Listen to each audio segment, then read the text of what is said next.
ವೇದಿಕೆ ಮೇಲೆ ಆಸೀನರಾಗಿರುವ ಸಾಧಕರು, ಹಿರಿಯರು ಹಾಗೂ ಈ ಕಾರ್ಯಕ್ರಮಕ್ಕೆ ಆಗಮಿಸಿರುವ ಎಲ್ಲ ಸ್ನೇಹಿತರು ಮತ್ತು ಮಾಧ್ಯಮದ ಮಿತ್ರರಿಗೆ ಎಲ್ಲರಿಗೂ ನನ್ನ ಹೃದಯಪೂರ್ವಕವಾದ ನಮಸ್ಕಾರ. ಈ ಒಂದು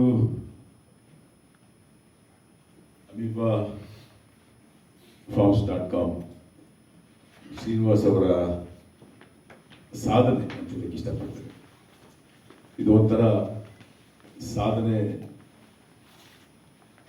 ಎಲ್ಲ ಕಡೆನೂ ಇವತ್ತು ಈ ಒಂದು ಪೊಲ್ಯೂಷನ್ ಆಗ್ಬೋದು ಅಥವಾ ಒಂದು ಜಾಬ್ ಕ್ರಿಯೇಷನ್ ಆಗ್ಬೋದು, ಒಂದು ಉದ್ಯೋಗದ, ಅದರಲ್ಲೂ ಹಳ್ಳಿಗಾಡುಗಳಲ್ಲಿ ಇರುವಂಥ ಜನ ಹಳ್ಳಿಯಿಂದ ಪೇಟೆಗೆ ಬಂದು ಕೆಲಸಗಳನ್ನು ಹುಡ್ಕೊಂಡು ಇಲ್ಲಿ ಕಷ್ಟಪಡ್ತಾ ಇರೋದು. ಈ ಸಂದರ್ಭದಲ್ಲಿ ಶ್ರೀನಿವಾಸ್ ಅವರು ಒಳ್ಳೆ ಸಂದರ್ಭದಲ್ಲಿ ಇಂಥ ಒಂದು ಪ್ರಾಜೆಕ್ಟ್ನ ತಂದಿರೋದು, ತುಂಬ ಕೆಲಸಗಳನ್ನು ಎಷ್ಟೋ ಜನಕ್ಕೆ ಕೆಲಸ ಕೊಡೋದಲ್ಲದೆ ಜಮೀನಿದೆ ಎಷ್ಟೋ ಜನಗಳ ಹತ್ರ. ಯಾಕಂದ್ರೆ ನನಗೂ ಗೊತ್ತು, ಸುಮಾರು ಜನ ಬಂದು ಜಮೀನಿದೆ ಏನು ಮಾಡಬೇಕು ಗೊತ್ತಿಲ್ಲ ಅಂತಾರೆ.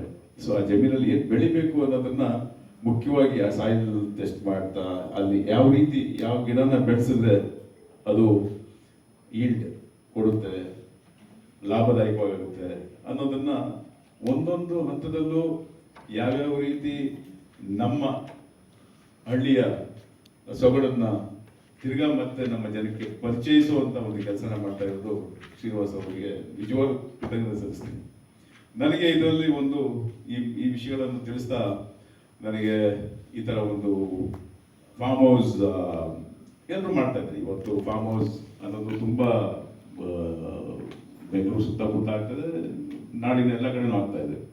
ಸೊ ಇದರಲ್ಲಿ ವಿಭಿನ್ನತೆ ಏನು ಅಂದರೆ ಇವತ್ತು ಅಂದರೆ ಎಲ್ಲರಿಗೂ ಗೊತ್ತಿರುವಂಥ ವಿಷಯ, ಏನು ಬೇಕಾದ್ರೂ ಮಾಡ್ಬೋದು, ಎನಿಥಿಂಗ್ ಮ್ಯಾಜಿಕ್ ಆಗುತ್ತೆ ಅದು. ಸೊ ಅದನ್ನು ಆ ಒಂದು ತಂತ್ರಜ್ಞಾನ ನಾವು ಅಳವಡಿಸ್ಕೊಂಡು ಈ ಒಂದು ಫಾರ್ಮ್ ಹೌಸನ್ನು ಯಾವ ಮಟ್ಟಕ್ಕೆ ನಾವು ಬೆಳೆಸೋಕ್ಕಾಗುತ್ತೆ, ಹೊಸತನ ಯಾವ ರೀತಿ ಇದನ್ನು ನಾವು ನಾಡಿಗೆ ಮತ್ತು ಈ ಫಾರ್ಮ್ ಹೌಸಲ್ಲಿ ಆಗುವಂಥದ್ದು ಲಾಭದಾಯಕವಾಗಿರಬೇಕು ಮತ್ತು ಅದು ನೇಚರ್ ಪ್ರಕೃತಿ ಅಂತ ಹೇಳ್ತೀವಿ, ಪ್ರಕೃತಿಗೂ ನಾವು ಒಂದು ಆಕ್ಸಿಜನ್ ಅಂತ ಇವತ್ತು ಯಾವುದೇ ನಾವು ಒಂದು ಉಸಿರಾಟ ಅಂತೀವೋ ಅದ್ರ ಮೇಲೆ ತುಂಬ ನಿಂತಿದೆ ಇವತ್ತು ನಮ್ಮ ಜೀವನ. ಇಲ್ಲ ಎಲ್ಲೋ ಒಂದು ಡಸ್ಟ್ ಅಲರ್ಜಿ ಅಂತೀವಿ, ಇವತ್ತು ಬೆಂಗಳೂರು ಸಿಟಿ ಆ ಥರ ಆಗಿದೆ. So in and around Bengaluru ಸಿಟಿಯಲ್ಲಿ ಇಂಥ ಒಂದು ದೊಡ್ಡ ಪ್ರಾಪರ್ಟಿನ ಶ್ರೀನಿವಾಸ್ ಅವರು ಈ ಒಂದು ಉದ್ದೇಶಕ್ಕೋಸ್ಕರ ಮಾಡ್ತಾ ಇರೋದು ದೊಡ್ಡ ಸಾಧನೆ. ಅದರಲ್ಲೂ ನಮಗೊಂದು ಈ ಪ್ಲಾಟ್ಫಾರ್ಮಲ್ಲಿ ನನಗೊಂದು ಜಾಗ ಕೊಡ್ತಾರೆ. ಶ್ರೀನಿವಾಸ್ ಅವರಿಗೆ ಎಷ್ಟು ಕೃತಜ್ಞತೆ ಸಲ್ಲಿಸೋದು ಕಮ್ಮಿದೆ. ಥ್ಯಾಂಕ್ ಯು ಶ್ರೀನಿವಾಸ್ ಅವರೇ.